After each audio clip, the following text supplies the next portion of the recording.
圣经故事新旧约，台湾教会公报社印，1954年，约瑟踮伫埃及，雅各的细汉囝约瑟，互以实玛利的生理人带落去埃及，伫伊一世人的中间，第二届过受卖，就是法老王的人神波提法买伊去。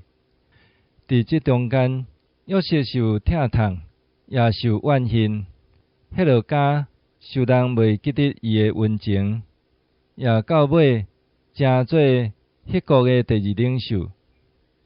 上帝对约瑟的喙来甲法老讲起关系伊的国后日要变安怎，就是要有7年好年冬，7年饥荒。王就设立约瑟管理埃及国，备办通提防要来的歹年冬。这个饥荒果然到达所在，也到约瑟的老爸甲兄弟所住的迦南地。约瑟的老爸听见埃及有美牛，因就赶紧要来买。约瑟的兄弟头摆来埃及找约瑟，约瑟无显出伊本身互因知，讲话真严苛，讲因是侦探，阁问因真侪代志。到第二摆，因阁来埃及买美牛，迄时兄弟有带上西小弟便雅悯三角来。约瑟无久就显出伊本身是甚物人，互兄弟知影。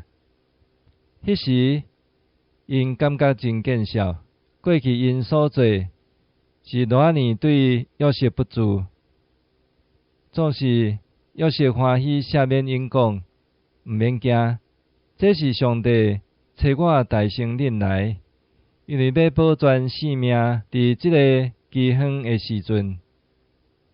两边设法驴甲车到迦南地，搬车雅各甲家内的人，拢总到埃及。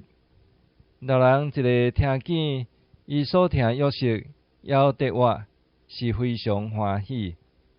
搁约瑟坐车出去迎接老爸，迄个搁相见面是何等的快乐！约瑟信靠上帝，果然得到报答。